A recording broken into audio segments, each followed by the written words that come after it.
Most of the other podcasts are like, desk, head behind a desk. So you just get like, Here we're just wide out in the open. Oh, yeah. You show were. it. You gotta just embrace. Yeah. That's facts. You're not gonna avoid it one way or another. All right, so I'm gonna stop messing with this because I'm gonna keep messing with it if I don't. Make up my timer ready.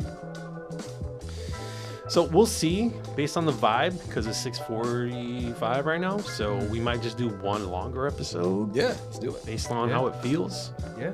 And where the lane is right now. So let me just get the clock going. You're listening to the sounds of XLOUNGE on YouTube.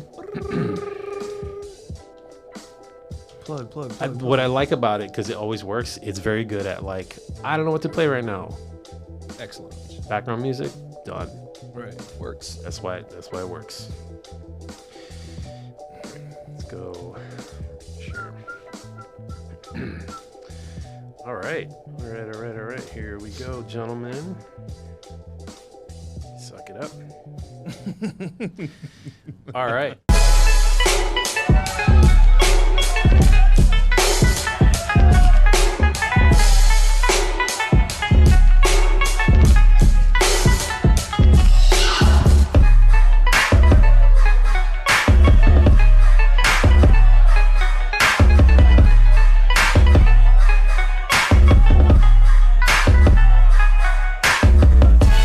Hello and welcome everybody to the Offbeat Podcast, the podcast about music and the world of, in, and around it.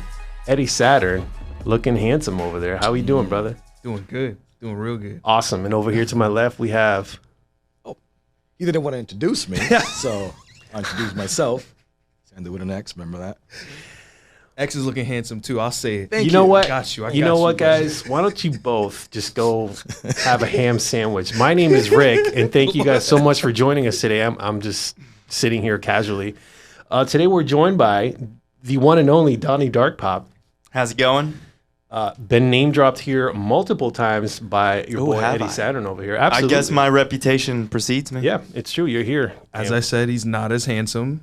That always is insulting, so I'm always skeptical when people say my reputation precedes. You know, Shots I don't fired. always know. Shots fired immediately. I love it.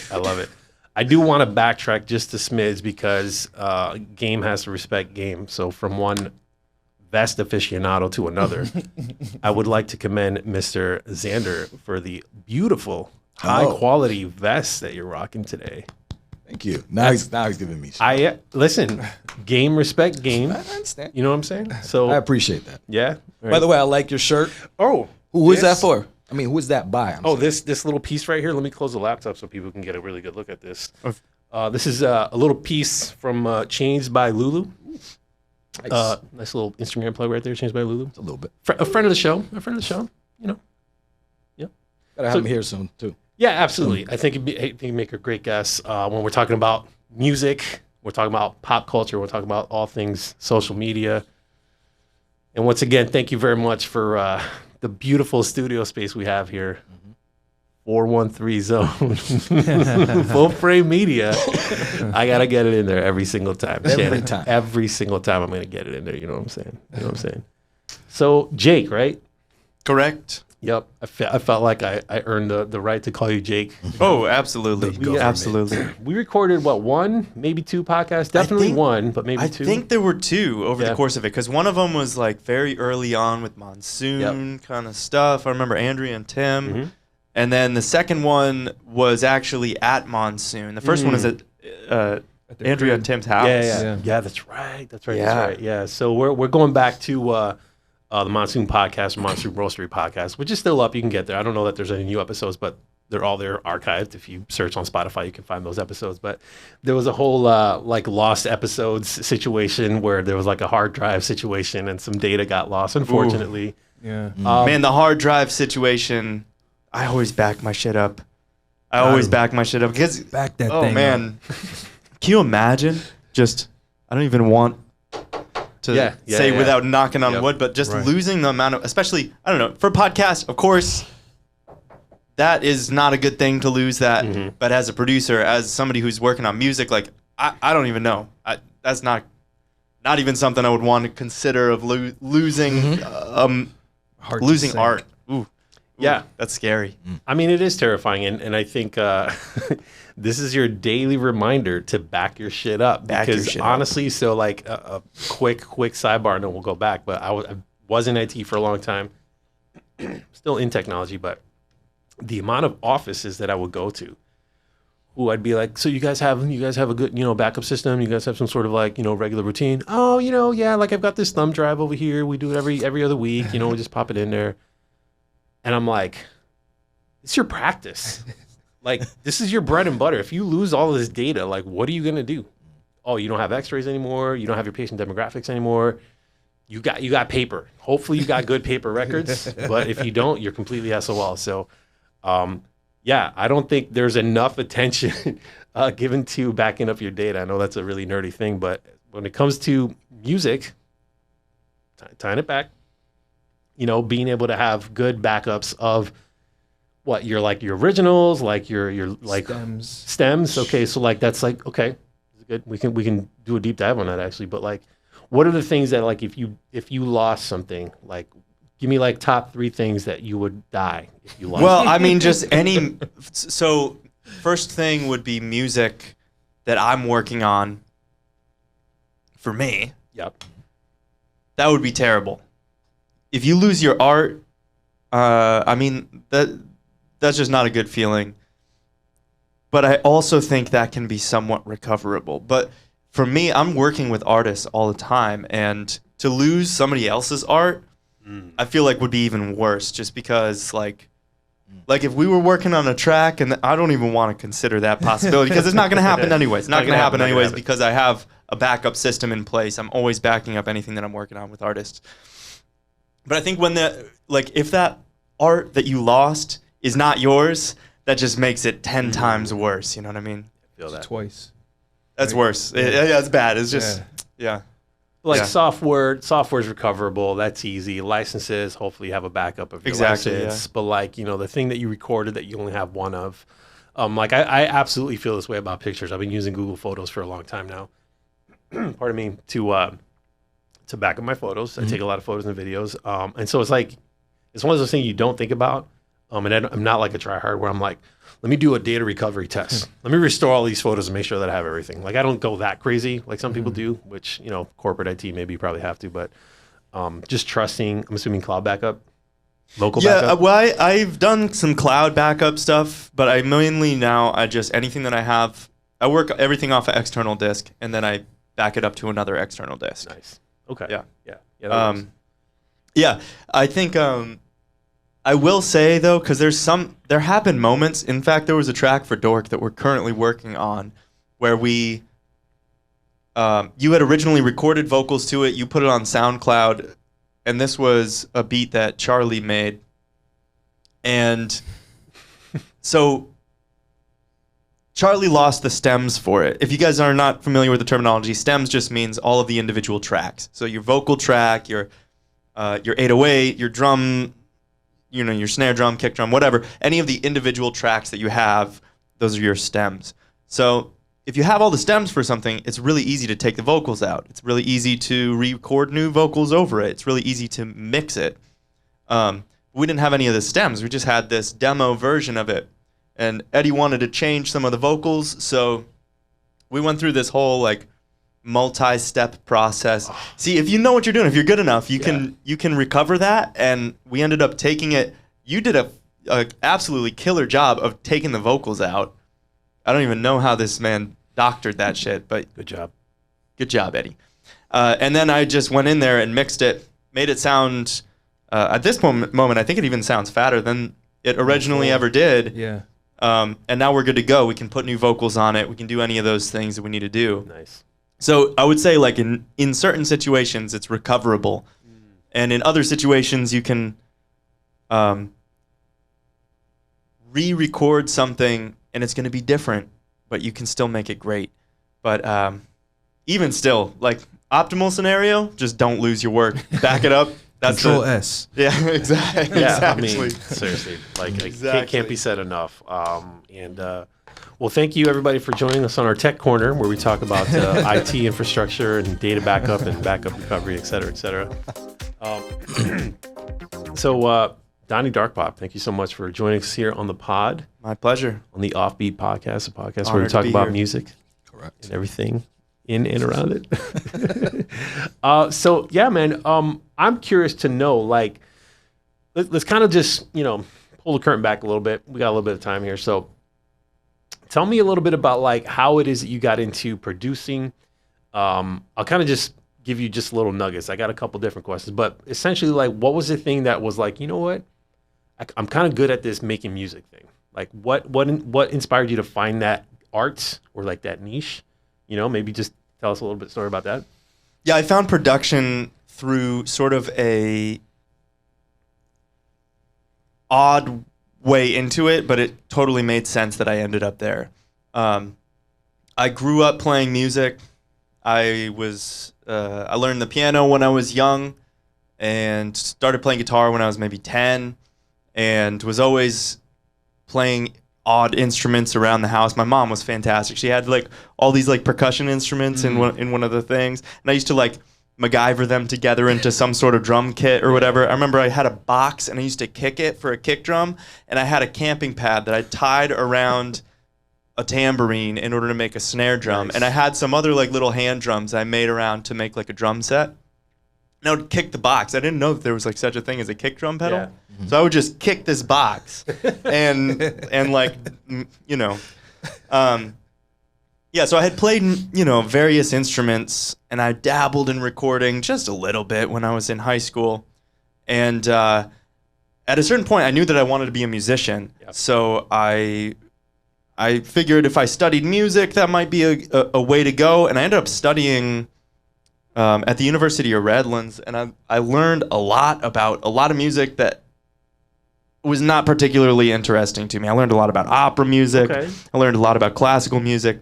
I got very good at classical guitar, jazz guitar, and I paid my way through through college playing at these like essentially dinner parties. I got in with the deans of the School of Music. Somehow Yes. I got all of these gigs playing with the deans for the deans of the School of Music, and then they started hiring me for all their events. So I was just playing in these I would just show up wearing like a nice shirt or whatever and play some solo guitar, or sometimes I'd bring a bass player with me or saxophone player, or whatever. Yes. And just play some classy shit at these ritzy parties and make buku money. It was great. It was fantastic. The president of the university's wife like invited me to their beach house. I was like, I don't know. Anyways, When and where? and then afterwards, I was like, I graduated. I was playing all this jazz guitar or whatever. I was like, what am I really trying to do? What is the music that I'm really trying to make? And it wasn't jazz guitar. So I just taught myself how to produce because I wanted to make sounds cohesively. I wanted to compose. I wanted to think about it like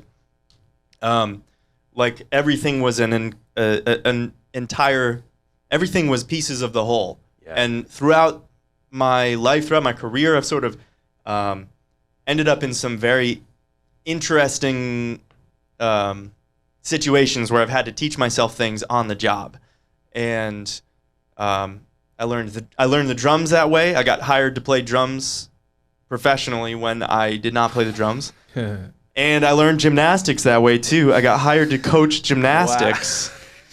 When I did not do gymnastics. And I didn't lie about it either. No, time out. You're not just going to casually talk your way through gymnastics, okay? Let's full stop on that. Gymnastics? Yeah. You just casually picked up gymnastics? Yes. How does one casually pick up gymnastics? Okay, Rick. This is what happened. The people need to know. So I had some connections at the YMCA. Okay. All right. I had done some leadership training for them. And I had done some other work for the YMCA in the past, and so they said there's a position open. We'd really like you to apply for it. Yeah, okay. I said okay. So I showed up. They said this is a position for a gymnastics coach. I said I'm a little bit confused. Is that seriously the position you want me to apply for? They said, yeah, we think you'd be a great fit for it.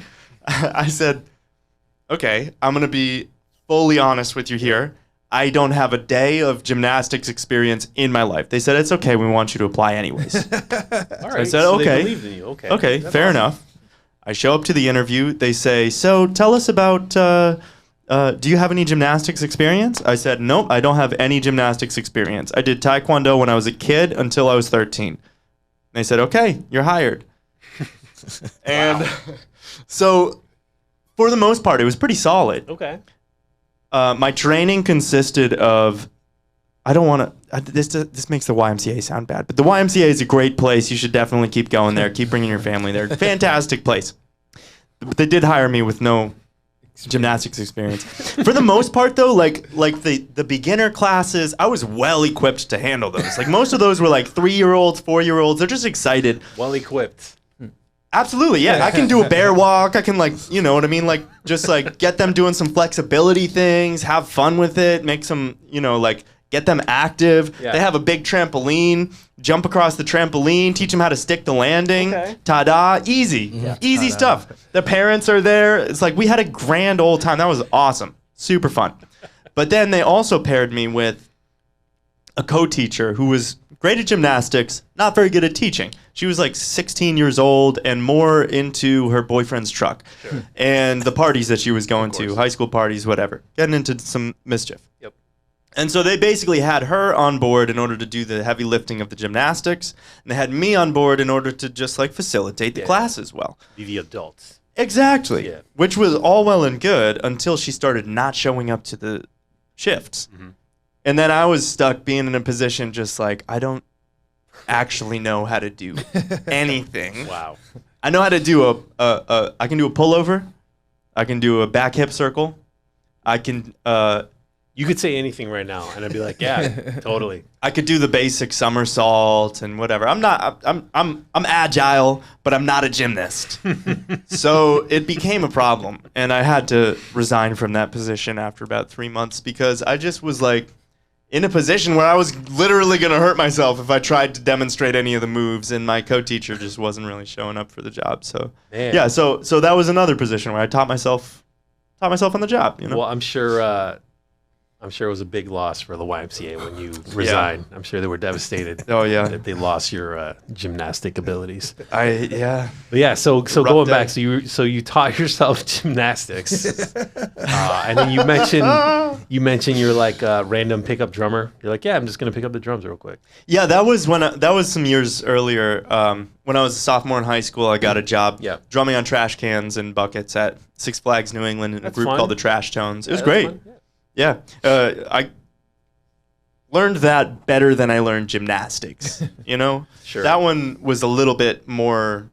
I already had enough of the musical training that I picked up the drums. It took a couple of shows, but by the second or third day, I pretty much had it down, and it was just a matter of being a good performer and being kind of funny in addition to the drumming, and I learned how to drum pretty well from it too. Fun fact: we worked together. Damn, your voice sounds real good out of that mic. I'm sorry to interrupt, but it was thunderous. I apologize, Eddie. Please continue. We worked at Six Flags together, in the same department. That's true. But we didn't. I mean, we knew about it. We knew about each other, but we didn't make music together. And we met again later on totally unrelated terms. And then that's when we started to make music. It didn't even click for years. It didn't. And it sometimes still doesn't click. I obviously know that fact, but then I'll be I'll name somebody that he knows better because he I'll say Mike Norman, oh yeah, and you're I know him. We worked at we worked on a mop squad together, Yeah. Remember that time we worked at Six Flags together? Yeah. Yeah, that's crazy. Yeah, no, it's kind of crazy how the world will put you in front of people. Maybe if there's some divine, story, the universe is trying to put us together, And then finally it was all right, I'm putting this motherfucker in front of him. Was that job as crazy for you as it was for me? Probably. It was That Six was a Flags. wild job. I Six had Flags moms. Entertainment Department was weird. It was. And fun. It was very fun. And we were Y'all are being royalty. a little sus right now. I'm going to be honest. How What sus? do you guys mean exactly? Well, I'll give you an idea. Unpack that a little bit. So for the drum was that show was relatively straightforward. Yeah. We go out for a half an hour at a time. Uh-huh. we play the drums. We have a set list of maybe like 8 or 9 songs. Trash cans, buckets, rubber chickens, rebar bent into triangles. Sounds like a good you time. know, pretty straightforward. Banging on stuff, making music. Then I got hired as a member of the Mop Squad, which was a 2-person improv comedy troupe. And my job was literally to be ridiculous. It was literally to go out on the midway and make an ass of myself. Okay. All right. That was it. Okay. And it's a little bit more PG than I was thinking, but I appreciate it. Yeah, but also like, I mean, you know, you have half an hour in between every show, so like you get to just hang with some friends in the dressing room. You know? Yeah, it was great. Great job. With friends in the dressing room. Xander, are you familiar with dressing rooms? No idea what you're talking No. All right. I just wasn't sure. Figured I'd check in. I feel like there's a story that needs to be told now. No story here at all. The dressing room. The red light kicks on.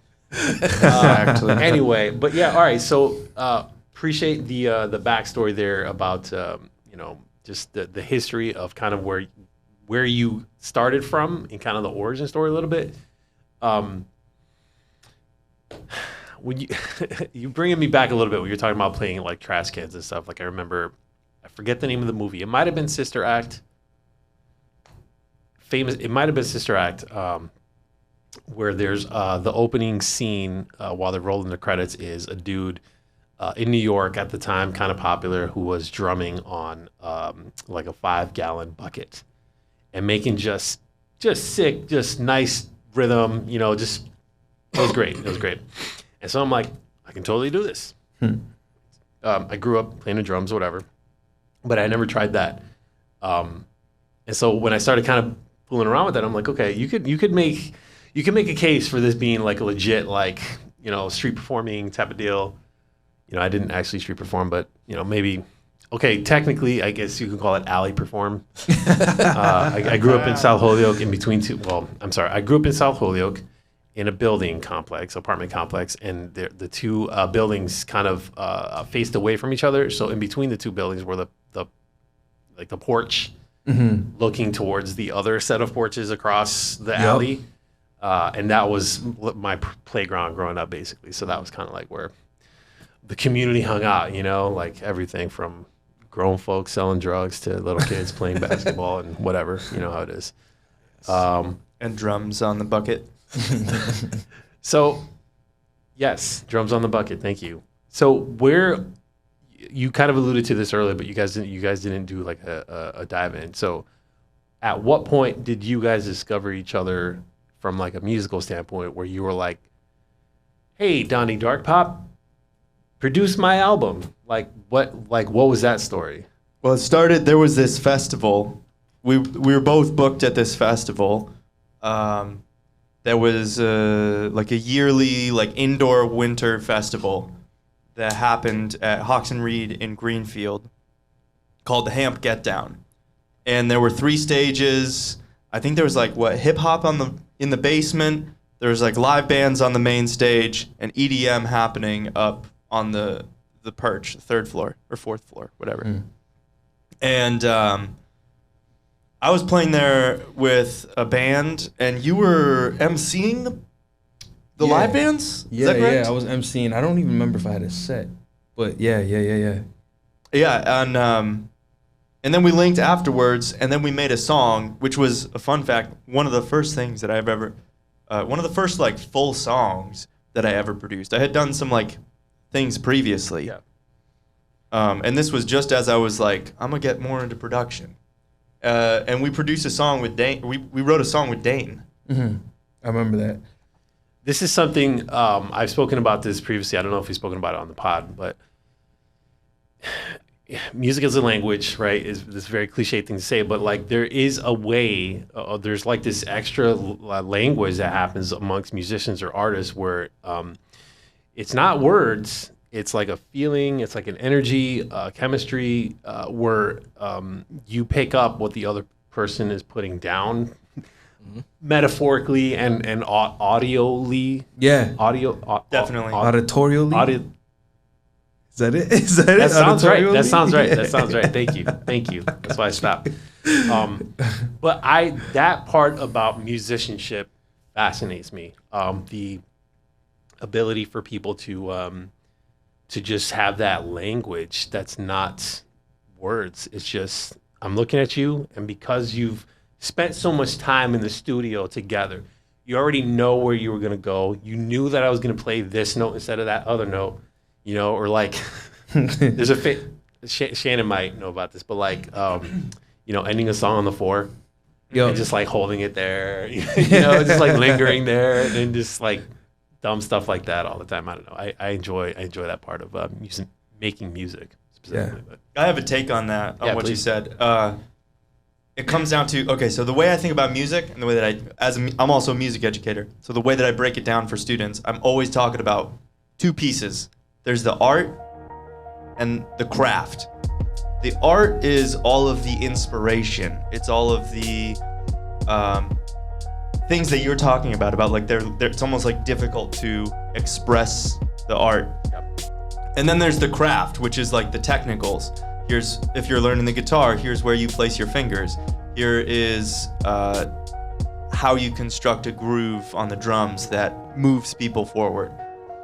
There's all of these craft things. And of course with production, there's all of the mix. There's a lot of things that go into it, but it's all sort of craft. And then the inspiration, the songwriting, that stuff that is harder to explain is the art. And I think that a lot of people have an easier time communicating about the craft because it's easier to put into words, because you can take a band at 600 hertz and scoop that out, and you're gonna have a little bit more clarity in this instrument. Or you can place your finger in this location on the bass and you're gonna get this type of a note. But it's a lot harder to communicate about the art because it's all this inspiration, it's all this like creative side of the brain thing that's going on.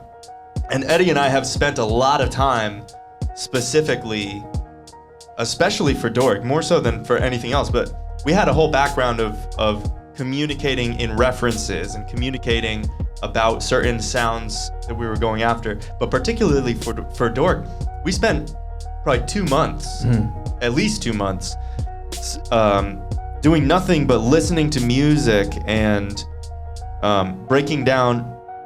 You want to mention, talk about your synesthesia a little bit and how that kind of went into our communication as we were sort of thinking about how to move that music forward? Yeah. So I have synesthesia, which means I can see textures and colors, and that's a good way to describe it. Like, that's a simple way to describe it when I hear music. And so this WebMD quick Google search I did on behalf of our listeners, synesthesia is when you hear music but you see shapes, or you hear a word or a name and you instantly see a color. Synesthesia is a fancy name for when you experience one of your senses through another. Mm-hmm. There it is. Go ahead. Sorry. There it is. No, that's good. I couldn't explain it because shapes is like another thing. I don't usually see like shapes. It's like textures. Like for instance, a quick example is like when I listen to things that are. See, it's hard. Yeah. When I listen to things that have like a stereo spread that are like melodic, when it's like almost like, picture like a mechanical sound, but it's making melody. I see like a rainbow, but like almost what you'd see on like a CD. Iridescent, we've been calling iridescent. it. Wow. Okay. Yeah. And it's like not just the colors, because it would be very hard to describe all the colors because there's different shades and they're in different places, and there's so many colors. But the saying rainbow and saying like the talking about the texture makes more sense to me because it's like a texture. Yeah. Anyway, so I have synesthesia, that happens, and I can, when I listen to music, I'm like putting things in boxes. I'm like, yeah, this sounds like this. This is this color, blah blah blah. And over the years I've told Jake about it, but I think this year, like he said, for Dork, we nailed it to the point where he can tell me what like I'm seeing. And I'm like, yep. Yeah. Or I'll be like, well, and then he'll kind of like fix it on his like codex of colors. And the 4 colors that the 4 sort of main colors that we've been focusing on with this record in particular are sepia, which is like a indie rock, The Clash kind of vibe. Mm-hmm. with Black and White, which is heavy bass. It's your Death Grips. It's your Sophie. It's what's that track that we always bring up as for Black and White? Oh, it's Yeah Right by Vince Yeah, Staples. right, Vince Staples. Yeah, also Black and White, which was produced by Sophie, amazing artist. Rest in peace, Sophie. R.I.P. Also, the Blue and the Iridescent, those are sort of future bass, hyper pop. Flume has a lot of those type of sounds, and those are mainly the four colors we've been working within for Dork. Yeah.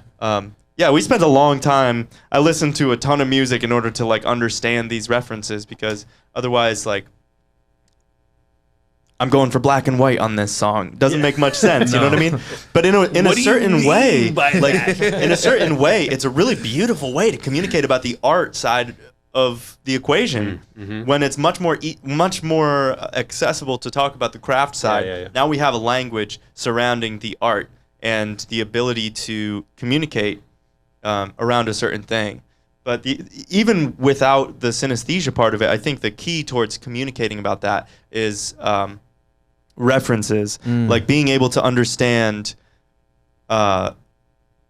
this song, this part of this song, this instrumentation, or this way that this sound design is constructed gives me a certain feeling, and that's the type of feeling that I want to go for in this song. It's not about like copying those references at all. It's just about like hearing something that is along the lines of it. And a lot of what we do is take elements that you would not necessarily think go together and then combine them. Like that metallic sort of texture, combining that with the type of guitar tones and progression that you might have in a song that is written by The Clash, you know, like some pop punk, indie punk, whatever it is, you know.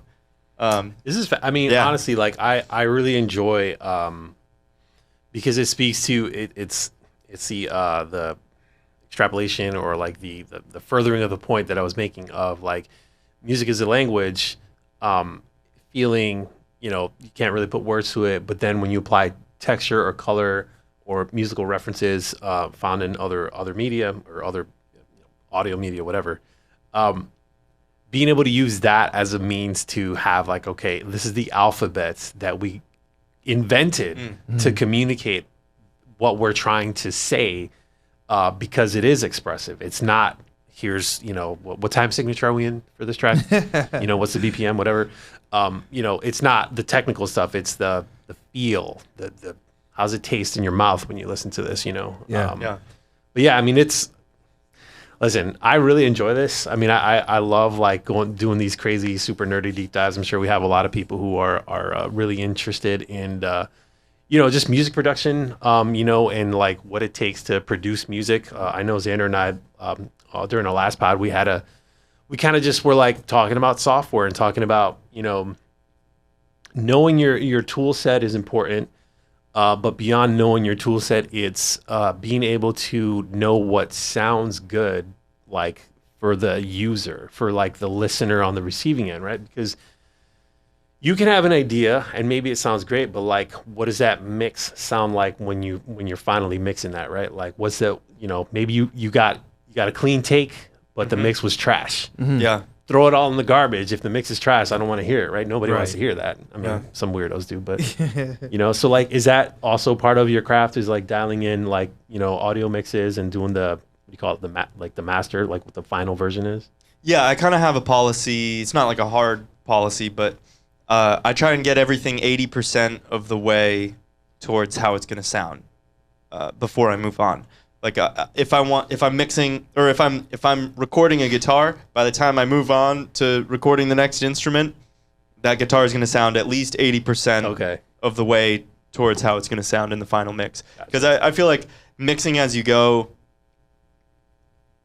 is almost essential, because you have to keep in mind what everything is going to sound like. And if you're waiting to do all of your mix until the very end, you don't really have a very clear understanding of like what everything is going to sound like. Maybe the way that the guitars sit in the mix informs how the vocals are performed, you know? I think that it's important to sort of have a mix as you go kind of perspective. That's sort of the way I think about it. So back to that, so, to cut you off. No, please. So basically you're saying, so let's say you and Eddie gonna make a song.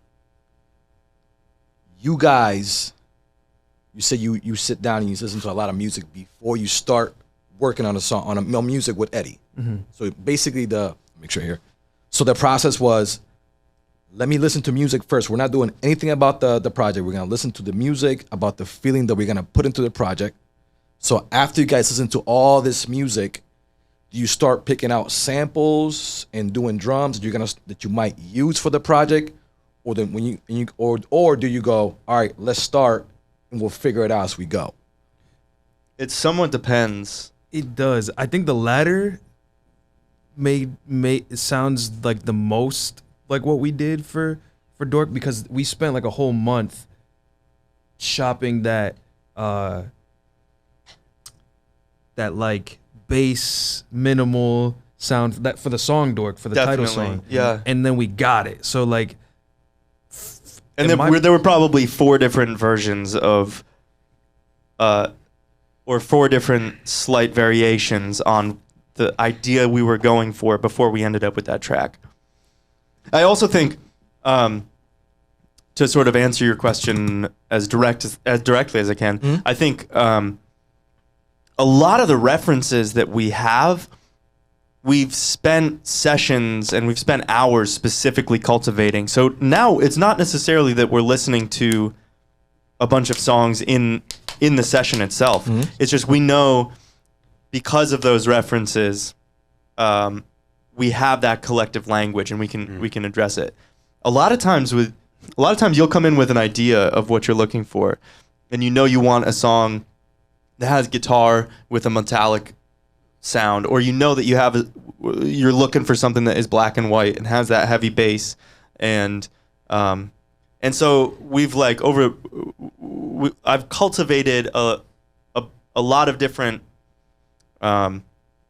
instruments that I can go to, and a lot of sort of like unique processes that are, we won't get into the technicals because I know there's just a lot of technical stuff that I don't even have my laptop to show, but it's just stuff that is sort of uniquely the sound of this album. So the process a lot of times is like Eddie comes in with an idea of the texture or the vibe or maybe a sample. Like today we were working on a track and it started with a sample that you had on deck. And so the song sort of starts from there, and then we move forward. But I think the biggest thing that I've been advocating since the beginning is like vocals need to be there in order to understand what's going to go in the song, because it's so easy to overproduce something if you wait to put the vocals till the production is finished. That's so well said. Okay. And production gets in the way of vocals. Like, yeah, any artist watching this is something we both kind of like came together to figure out this process. But you were advocating for sure for vocals. When you're producing, less is hella more. Less is hella more. Yeah. Start with like what we kind of do now, which is kind of what we did today. And I think this was like the best practice from beginning to finish of this process. We took the sample. We did add some stuff, but we kept it on deck for most of it. It was mostly it was the sample. Then I put vocals to it, even scratch. I would just go da da da da da da da, whatever, Then while I'm writing to my da da da da da to put actual words to it, Jake was adding like bass and drums and mixing. Then we took all that stuff out again and then recorded it with just the vocals. And now we're going to go back in and remedy or doctor the things that we had added in order to make sure that they actually fit the vocals.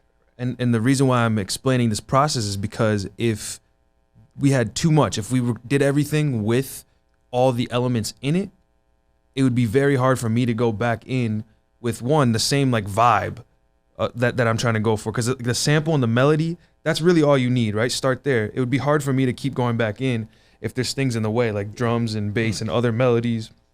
And that's another thing. If you have too much like melody going in or like harmony, there's not a lot of room for you to do anything, you know? Like you musically? Exactly, like musically. So if you give yourself the room to be musical and add things, it's better to have to take out your vocals and tailor around the vocals than it is to not have room to do anything, you know?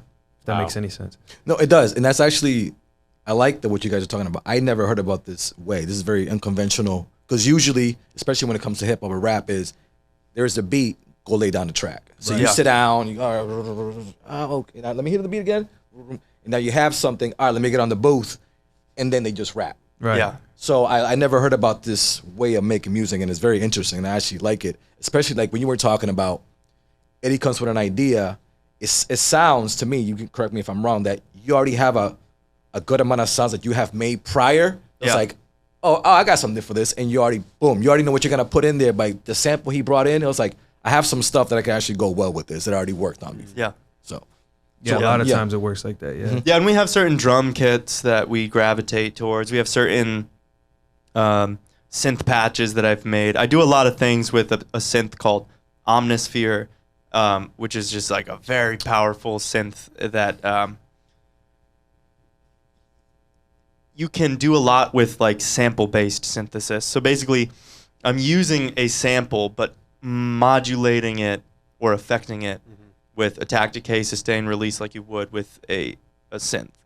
And I do a lot with granular synth with that, and layering in different octaves and adding arpeggiations. I don't know. There's a lot of great stuff. So much fun. That's a bunch of technical stuff. I love it. But I love Hey, this. this is what the pot is for. That's right. So. Exactly.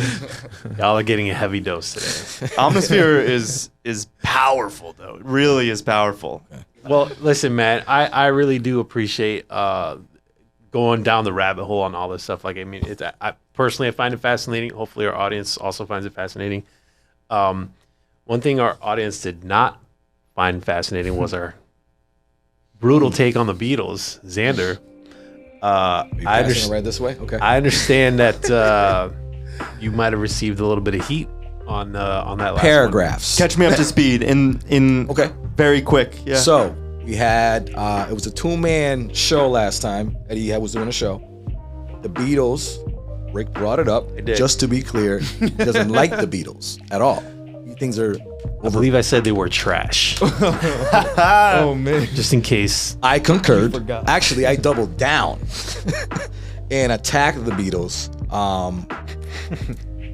Yeah, so now we're here. Yeah. And we have to explain a little bit because a friend of mine, you know, again, he paragraphed, but he made some sense.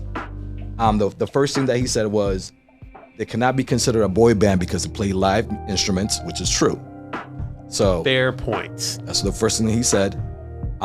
He said also that at the time they were considered wild or not the conventional. Yeah, kind of like that Elvis take of Exactly. like just really pushing the envelope. Right. So that was kind of his takes, you know, for that time. They were extremely popular and a lot of people really gravitated to them. I just didn't fuck with the Beatles and I've never, but I can understand that they were pioneers in that sense. Somewhat. Because again, there was others before them. They had something that I still don't understand. I hope, Jay, you can bring it up in something that you feel what you heard the Beatles, they were like, damn, this group is, I gotta hear some more. Or that you not like him at the beginning. You first heard him. I'll put aside my own personal feelings of the Beatles and just because we actually had a conversation about this earlier. Funny. It's really funny. Perfect. But we did actually talk about this earlier today. I think with the Beatles, one thing that you have to keep in mind, this is a 60-year-old band. This band was in the 1960s. Cassettes were not a thing. People were listening to music on records. That was the only place you could listen to music, was the records or the radio. The type of studio productions that were going on at the time, it was all reel-to-reel tape, you know? And I think that it's easy to put the Beatles and look at them in the range of all of the music that we have access to on the internet today. You can stream literally anything that you want. and remove them from their context. When I listen to the Beatles, I hear really strongly crafted songs, songs that are just well written, produced pretty well for the time. A lot of times are bending genres, which was not really a thing that a lot of people were doing at that point in time. You listen to Helter Skelter, which came out in 1968. That song is punk as fuck. You know what I mean? Like, this is 1968, and sure, you have Zeppelin is like very, very, the very bare bones of Led Zeppelin is starting to emerge in 1968. But this is a time period where you didn't really hear heavy music like that. And I think they were all good musicians. I think they all wrote songs pretty well, and obviously they were popular for it. I mean, well, I don't necessarily say they're not necessarily my favorite group, but I think you got to give them a lot of credit for having become so iconic and having influenced so many other artists and groups. You know, that's fair. That's fair to say. I think my biggest thing is the way that I can relate it to is kind of like basketball when a lot of people say, "Oh, LeBron is better than Michael," because they really didn't see Michael play. So I didn't really hear a lot of the Beatles. I didn't really see them. It was always these old videos on YouTube. Like I said, the music didn't relate to me because, of course, it was the 60s. So I'm listening to this. I'm going, I don't like this. So I didn't deep dive into what they meant to the music, to rock, to punk, to the UK, all that stuff. It was very play, listen to, and was like, no. Let's start them again. Play, no, I'm done. So that's practically what it was. I gave them 2 shots and they did not impress me at all. Then I did a little more reading and I found out a lot of stuff I didn't like. So I don't know if you can correct me also about this, is that they stole a lot of music and I didn't like that. That part I don't know about. Right. Again, this is all I read. I'm not saying this is a fact. So if you guys can correct me if I'm wrong, whatever. But I mean, I know Zeppelin did, and they still fucking rock. So okay. I don't know. Well, you know what I mean? Yes. So I have this thing that it's not so much who does it first, it's who does it better for me. So, but when the Beatles used to do things, I was like, this is not better for me. Because then I would hear from the people that would say they stole it from, like Buddy Holly, and I was like, wow, this is a lot better than the Beatles. This is not sound anything like it. So that part, when I heard that too, I was like, oh, fuck these guys then. They're all just taking stuff and making it their own when it's not really their own. So that also kind of skewed my view on them. I'm not going to lie. So that was kind of the part where I really was attacking the Beatles. Yeah, I mean, my 1,000% subjective take on I don't like the Beatles. It's not based on fact. I give them, and I mentioned this, like, I can give them their iconic status as like pop icons in history. They're cemented their legacy in music forever. Their catalog, I'm sure, is worth an absolute F-ton of money. Just Michael Jordan owns it, by the way. I mean, Michael Jackson owns the Beatles. So who owns it now? That's what I've heard. Whoa. I remember, his estate. Yeah. His estate still owns the Beatles music, which is why it was not on streaming services for a long time. Yeah. Right. It was. Yeah. I mean, listen, pouring out for the Beatles. Thank you for what you gave to the world and all of those young little biddies who I'm sure had a blast going to the Beatles concert with their. Let me stop. I don't want to say anything like. Well, okay. So another thing that came up in our conversation earlier is like what is overrated? I mean, I don't really know. It's hard to say. I will say we were both on the same page. We think Prince is underrated. Oh wow, for sure. Thank God you said that. Oh whoa, yeah. Okay. You think I would ever say he's overrated? No. It just that's where it was going. Like whoa, say it. I would knock him out before he finishes his sentence. I'm sorry, criminally underrated. Go ahead. Record scratch. I think that's the thing. Is like, I think that anytime you have a sound that is dominant in an era, that is going to become iconic, and whether something is like, if something is iconic, it's easy to say it's overrated, but it's also iconic for a particular reason. You know what I mean? Like, spot on. Like Britney Spears and the Backstreet Boys and NSYNC, which was all produced by Max Martin, by the way. That stuff is iconic for that era.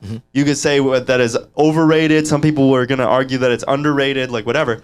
But I mean, the thing about that music, it created the conventions that pop music to this day still follows, And actually, interesting fun fact about Max Martin, he has the most number of number one hits. He has the most number one hits, except for the combined songwriting team of John Lennon and Paul McCartney. Full circle. Yeah. Damn, dude. Very good. Eddie, you were going to say something?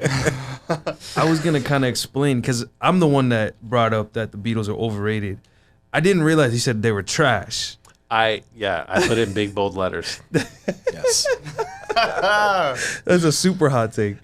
I doubled down, but keep going. Right. Keep going.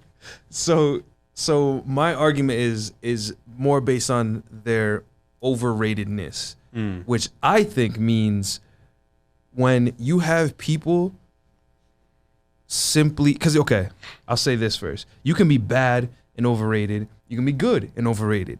I think the Beatles are good and overrated. They got some good songs. They did some good things. They have things that I just found out today that are good, you know? But when you have... never heard Helter Skelter until today. That shit's hard. I love punk, so that's like... If you don't like the Beatles, you should give Helter Skelter a spin. That's it's exactly what my friend that sent me the paragraph told me. Really? Helter Skelter. Yeah, we gonna dive into Helter Skelter. Yeah. We gonna make him a fan of Beatles. That's not. Go ahead. You don't have to be a fan of the Beatles. I don't think you got to be a fan. I'm fucking with you. But if it's good music, it's good music. So Yeah. True. So you might like it. But also subjective, you know? Good music is very subjective. Just like the overrated term. So you're absolutely right. But Go I ahead. think overrated becomes less subjective when you see people, which I'm trying not to sound like an asshole, because music's music. I want sound people like to an like asshole, it. please. But some people just don't know what they're talking about, and I don't mean, and I truly mean that they're just like, the Beatles are the best because they heard it. Yeah. Only because they heard it. They don't actually know why. They don't have a reason, which is like, again, I guess you don't have to have a fucking reason for why you listen to stuff, sure. But like, then I guess you can't really even enter that conversation at that level. You know what I mean? You like it, sure. That's a conversation we can have. You like it, but to be like, they're the best and da da da, why? And then the why is that's where it nothing. falls apart, right? You know what I mean? That comes into play. Anytime somebody starts talking about the best in a world where you don't have objective data to back that up. If you're talking about basketball, you can talk about the number of, you can look at the stats, right?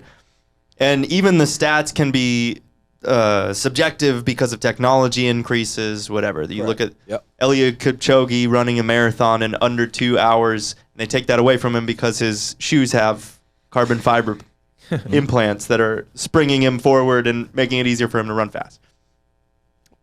Man is still a monster. I can't imagine running 26.2 miles in like... No way. Average mile pace is like 4 minutes and 20 seconds. Dude. Jesus Christ. That is 4 minutes and 22 seconds, something like that. That's for 26 and a half. Wow. Anyways, but to bring it back to music, like when you're talking about music, it's impossible to be objective with Totally. statistics like that. So, I mean, unless you're talking about number of hits, which I think is kind of doesn't really tell you Even anything that may anyways. be subjective, right? Because like the audience, right, the age group and the choices of music that the audience is listening to is going to continue to be a moving target, right? Because like, you know, new generation of youngins are listening to whatever their generation is listening to, yada yada yada. Right, which is why Nickelback had the most record sales. Yes. Wow. Okay. Out of any artist ever. Wow. Until I think 2017, somebody beat it. I don't know how they did. I'm trying to remember what it was, but yeah, Nickelback. Wow. It's trash. I feel like Are they overrated? Are they overrated to you? Okay. are they overrated? Okay, I feel they're bad like and overrated, yes. but who likes Nickelback? I feel like they're overrated for the amount of hatred that they get. But look what They you just get said. Look so at the much data you hatred. just said. They have the number. What's it? Number one? What was it that he just said? Right. So for that, you know what?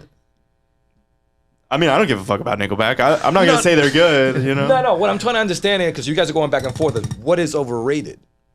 So we can't talk numbers, or can we? Because, okay, if you're going to talk numbers, then the Beatles are not overrated. So when you speak overrated, me personally, it has to do a lot with the time. So if I grew up in the 90s, listening to 90s rap, more than likely the new genre of rap right now I'm gonna think is overrated because I'm used to something that to me hits a feeling that I'm like, yeah, this right here is the quote unquote real rap. I hate that term, but it happens a lot. Yeah. This is real rap right here, not this bullshit. But then you just talk to a kid who's 15, 16-year-old, listen to the quote unquote real rap. I'm like, what is this? I don't like this bullshit. I like this stuff. Right. They think that's overrated. They think this is good. So I think a lot has to do with time, but that also has to do with the genre that I'm speaking about, which is hip hop. Right. Rock, like you guys said, when was the first time you listened to the Beatles? No, I don't know. What were you in high school? I was probably in middle school. Middle school. That's crazy, right? Probably. Middle school. So now let's talk about it in the hip hop terms. A middle school kid is not gonna go back and listen to NWA. Maybe if his dad shoves it down his throat, is playing in the house. But them going, oh wow, I'm gonna listen to Rakim. I'm talking about middle school kid now. They're not gonna go back to. But now I don't know though, because nowadays music is so accessible. You can listen to anything you want. So if you go down a rabbit hole and you're just like, you find Rakim and you're just like, oh fuck yeah, I'm gonna listen to Tribe Called Quest, and then you can go deeper on that much easier than you can at a certain point. You're right, but what I was getting at is that if you go, okay, let me listen to what you listen to right now, more than likely, it's not every kid, but usually, because I work in a school, they usually speak about current rappers, current music. It's never really about what used to be quote unquote good or the old school guys that came before them. Because when I do have this conversation with these kids, they know about them. They watch the video, but they're like, yeah, but that's not what I listen to. I listen to Lil Pump or Lil Uzi Vert and these new people that they relate to more. Now, it's not to say that they think that's whack, but they do think it's overrated because it doesn't hit their palate the way these guys are hitting their palate. So that's what I'm trying to get at. That's well said. Yeah. I kind of have a two-pronged answer or response here. One, to that avail of like, will kids listen to old stuff now? I think what you said is good. I don't think I don't think we're gonna see so much of it right now yet, where it's like a majority. It's more of a niche. It's a niche now, but it will be a majority because of how much music's going to be up on there, how much time. I think it is because I already see I see it as a majority in the niche communities, and that's gonna overflow. You know what I mean? When I go to, like, for instance, when I look up, I'm trying to think of a good way to explain. Jacquees. I'm trying to think. Wow. Wow. I'm trying to think of like a specific example, but I see comments like, oh, like I love this type of music and it's old music and it's from a kid that's younger than me by years. And how do you think they found it? You know what I mean? They're on the internet commenting about it. It's because they're on the internet finding this music. And let me bring it back around. When I was those kids' age, it wasn't as accessible. We did have Spotify and stuff, but there wasn't as much music, wasn't as accessible. And I had to find new or old music through blogs. So it was a little bit less streamlined, but still used the internet. And before that, my sister had to show me. So going back to like middle school, if I found out about something new that was old, you know what I mean? Like old school music, it was from my sister. She gave me like an MP3 player full of like old hip hop, like old 50 Cent and stuff. Or my mom would play Prince in the car, the radio. So it's very limited. Then the limitation grew. It's like, okay, blogs will kind of shepherd you before like algorithmic playlists and stuff like that. Now we have algorithmic playlists. They're doing a lot of new stuff, but what's going to happen when algorithmic playlists give them old stuff a lot?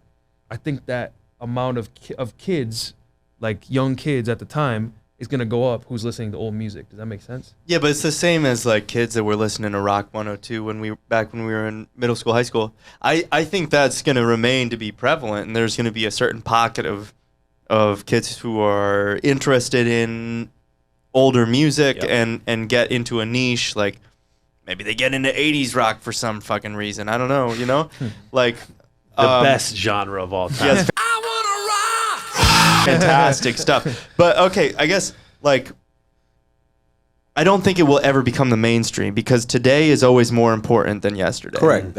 Yes. And Well said. I think as a producer, tomorrow is even more important than today. And that's why I think it's so important to come up with a sound that is pushing things forward. Because if you can come out with a sound now that is going to become the new sound 5 years from now, you were ahead of the curve. That's amazing. That's an amazing place to be. But I want to circle back and just sort of also say, like, because I'm a producer, because I'm an educator, I really have removed the part of my brain that thinks about any genre or any group, any artist as like less than credible, because some of my students are into music that I'm not particularly into, and it's my job to like get them excited about the music. I think being excited about music is the most important thing. And I also think it's interesting because my students turn me on to new music all the time, and I'm just like, yo, this is sweet. And sometimes I'm inspired by it. I end up using that in production that I'm working on. I use that inspiration in order to translate it into something that is my own artwork. You make it your own. So I try to remove the sort of like, that's not good. The hot takery. Yeah, go for it. No, I mean, I get it. Oh, I thought you meant you had another hot take. I got excited. I was saying the hot takery. You removing the hot takery from it, which is exactly what I do every day of my life. No, I want to piggyback off that because I do get that okay, everything is pretty much fair game, right? So somebody comes there, and how can I put this question? Let's say you have somebody, hey, I want to do opera, but their tone of voice is nowhere near to be an opera singer.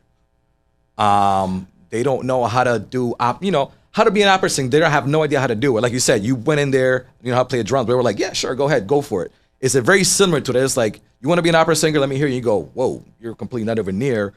Or let's work on by doing this, that, and the other. I think you got it. Like, do you hear something to say, okay, I think you got it? Or have you ever been like, damn, I don't think this kid is not good, or this girl is not good? You never had that in your life? I've had that. Okay. So what happened that made you go, yeah, you're not good, or... So I had a very specific approach to it, and it worked really well. Student that I'm referring to wanted to be a singer, has a very hard time singing the same pitch twice. You know what I mean? Like, it's has a hard time hearing a pitch and singing it back. So I brought vocal warm-ups, which is the way to improve that. It all has to do with breathing, but the student did not really find those to be fun, enjoyable, gravitating towards them. So I got them to get into music production a little bit, and they were like, I want to be a professional. And they started producing music all the time, and they got pretty good at producing music, honestly. And I think that exposing somebody who is interested in music to some alternative avenues of making music and allowing them to find something that they feel that source of success, because whenever you're learning anything, you have to have a little bit of like positive reinforcement, and that some of that has to come from yourself too. You have to do something and feel like you accomplished something, you were good at something, you know.